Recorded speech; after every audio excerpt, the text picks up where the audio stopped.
Eh, Hay otras explicaciones que son contemporáneas, podríamos decir desde los 90 en adelante, y que tiene que ver con nuevos sujetos históricos. Aquí no se plantea solamente que haya sido una cuestión que tenga que ver con Estados Unidos o con los partidos políticos, sino que en realidad el quiebre se explica porque aparecieron personas, personajes, podríamos decir, que son de carne y hueso, por supuesto, pero que antes no habían estado en la escena política. Y básicamente se refiere a los campesinos y a los pobladores, porque los obreros ya venían desarrollando una importante participación en la sociedad desde fines del siglo XIX, ¿sí? Cuando vimos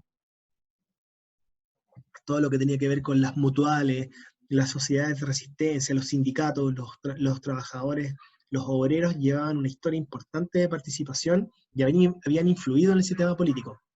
En cambio, los campesinos y los pobladores comenzaban recién en los 50, en el caso de los pobladores, y en el caso de los campesinos, también, bueno, también en los 50, pero legalmente desde la promulgación de la Ley de Reforma Agraria en 1962, ellos comienzan a tener participación efectiva, ¿ya? Entonces, para estos tres autores, eh, estos personajes son los que generan que hay una reacción en contra de ellos mismos. En el caso de Jocelyn Holt, él postula que la reforma agraria fue el punto que, la gota que rebasó el vaso, es decir, cuando las personas, los dueños de las grandes extensiones de tierra, los señores de la tierra, se dan cuenta de que sus privilegios pueden ser atacados, ese orden señorial antiquísimo en la historia de Chile se ve amenazado y comienza a desarrollar todo un proceso para no permitir que estos sujetos que nunca habían estado presentes en la historia de nuestro país no logren mayor avance. ¿Ya? Entonces, él lo que plantea es que hubo un problema, ya que el orden señorial se comenzó a transformar y, por supuesto, no podía ser permitido por estas personas que habían sido dueñas de la tierra durante muchos años. Tomás Mulián, bueno, Jocelyn Holt es un historiador liberal, de derecha liberal.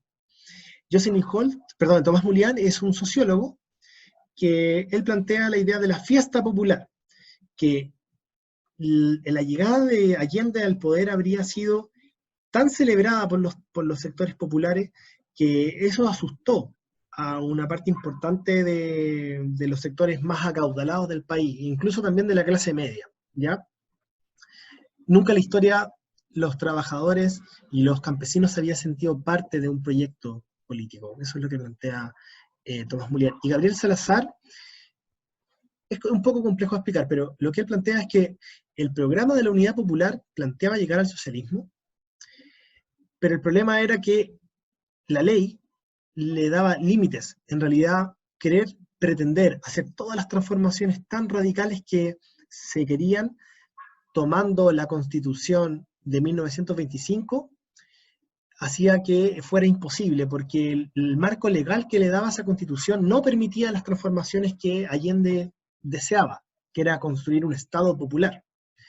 Entonces, finalmente lo que plantea Gabriel Salazar, que también es historiador, es que el proyecto de la UP se vio desbordado, es decir, las personas, los trabajadores organizados, sobre todo los trabajadores, los obreros, organizados a través de los cordones industriales, por ejemplo, le solicitaban al presidente radicalizar el proceso y él no podía hacerlo porque no tenía las herramientas legales para hacerlo, ni tampoco el apoyo electoral para realizar dichas transformaciones. Entonces se comenzó a generar un distanciamiento entre lo que se podía hacer legalmente y lo que las personas pedían, lo que el pueblo pedía.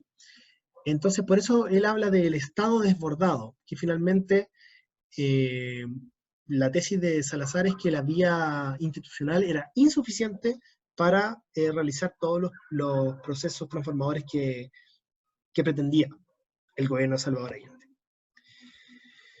Bien, eso. En la próxima sesión vamos a tratar sobre los principales hitos de la dictadura. Ya vamos a ir revisando esta temporalidad. Aquí hay una visión del periodo que trata lo separa en 4 etapas, en realidad depende del autor. Vamos a ir dándonos cuenta de que hay muchos autores que lo separan en 3 etapas, otros en 2, en 4, etc. ¿Ya? Pero lo importante es saber que hay una fase de instalación, una fase de consolidación del gobierno, una fase de crisis importante y una fase en la que se quiere retornar a la democracia. ¿Ya? Algunos hitos importantes para que se preparen para la otra sesión si quieren revisar. Bueno, obviamente el ladrillo, que ahí es importante saber qué fue el ladrillo y quiénes fueron los Chicago Boys, que básicamente se vinculan con el grupo de economistas que puso en práctica las teorías de un economista que se llama Milton Friedman, y que fuimos el primer país finalmente en los cuales se pusieron en práctica estas teorías de manera lo más puro posible, por decirlo así, sin impedimentos, sin partidos que se opusieran, a través de una dictadura. También otro evento importante que pueden ingresar con link es el plebiscito del 80, que se hizo un plebiscito en el año 1980 para que la gente votara sí o no a la nueva constitución. Vamos a ver también en el video que viene que ese proceso está súper criticado porque se sabe que hubo que hay una gran posibilidad de fraude electoral e incluso ni siquiera habían tribunales calificadores de elecciones. El atentado contra Pinochet, el intento de asesinato de Pinochet en el año 1986, y el plebiscito en el año 1988.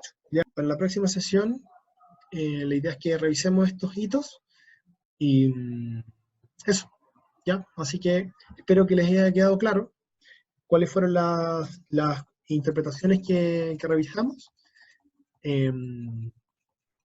Y la próxima sesión vamos a adentrarnos en ya la historia de la dictadura y los distintos hitos y procesos que son importantes estudiar.